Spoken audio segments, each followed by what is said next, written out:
The Chicago Bears didn't just draft for the present, they invested in the future. While all eyes are on Caleb Williams and Rome Odunze, two second-year players, offensive tackle Kieran Amegadjie and defensive end Austin Booker, are quietly being positioned for breakout roles.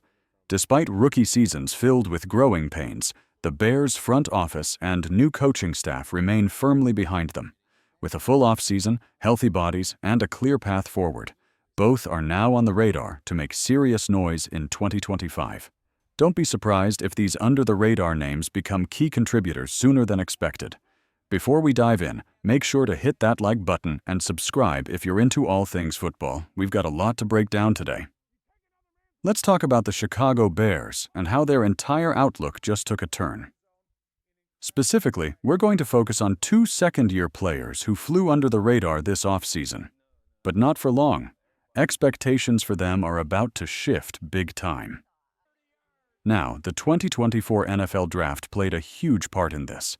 The Bears came out strong with their top picks, grabbing Caleb Williams first overall and then Rome Odunze at number 9. Those selections alone have fans buzzing.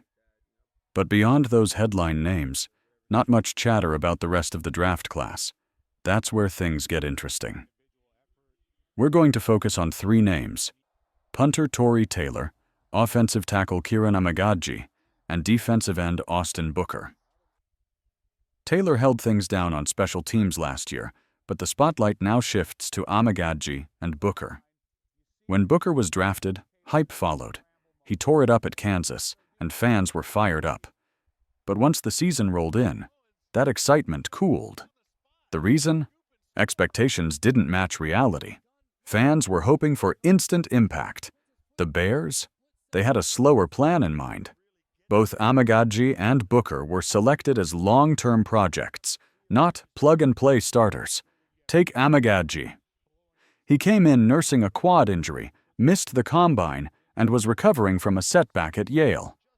The Bears knew this. They weren't counting on early contributions. What changed? Injuries up front forced their hand. By week 15, Amegadjie found himself starting at left tackle on the road against the Vikings, who just happened to have one of the most aggressive defenses in the league. Talk about a trial by fire. The result? Tough outing. The rookie got picked on all game. 4 penalties, a critical strip sack, and plenty of tough lessons. That one play, where the team finally had a promising drive, got shut down in the third quarter because of that sack. It was rough. After the game, Amegadjie didn't sugarcoat it. He said, "We lost, and I didn't play well. I wish I made more of the opportunity." But here's the kicker. During the league meetings on Tuesday, Ben Johnson was asked about Amegadjie's performance. Despite the struggles, he defended the young lineman, went out of his way to show support. That says a lot. Now let's hear what Ben Johnson actually had to say about Kieran Amegadjie. It's pretty revealing. "I really liked Kieran coming out of college," he said. "Back when I was on the Lions staff, we flagged him as a raw but talented prospect. Tons of tools to work with." Johnson admitted he wasn't sure Chicago planned on throwing Amegadjie into the fire so soon, but circumstances pushed them in that direction. He had some ups and downs, as you'd expect from a rookie, especially one who wasn't supposed to see the field that early. Despite the tough rookie season, Johnson didn't sound discouraged. Not at all. He even pointed out how the Bears coaching staff put Amegadjie in some really tough spots. Still, he's confident in the young lineman's potential. Offensive line coach Chris Morgan, he mentioned, is eager to work closely with him and help him grow. What's great is that Amegadjie isn't backing down either. He's been open about wanting to learn from his early struggles and build from them. His mindset? Take the lessons and turn them into progress. Looking back at his rough debut, Amegadjie admitted, "I played with poor technique. I got outside of myself during the game. I prepared hard all week, even before I knew I'd be starting. But I didn't play my game when it counted most. I wasn't confused by the looks. I knew the playbook. I just didn't execute the way I needed to." That kind of honesty is refreshing. and it's one of the reasons Johnson's support carries weight. Amagaji still has a ton of upside, and now that he'll get a full off-season to train, condition, and settle into the system, things could really shift. Draft analyst Dane Brugler, one of the more respected voices in that space, had Amagaji ranked inside his top 100 prospects last year. He highlighted the lineman's physical traits and intense competitiveness, two things coaches love to mold into long-term starters. The Bears seem to be playing the long game here. Based on what both GM Ryan Poles and Ben Johnson have said, there's a clear plan for Amagaji's development. And with the future of Braxton Jones uncertain, Amagaji might just be positioning himself to make a real run at that spot. This year will be key. Training camp, preseason, full reps. We'll see how it plays out. But there's definitely something to watch here. Let's shift the focus to Austin Booker now. The Bears picked him up in the 5th round, and while his rookie year was a bit smoother than Amagaji's, it wasn't exactly eye-popping. He showed flashes but didn't post huge numbers, though there's more to the story than the stat sheet.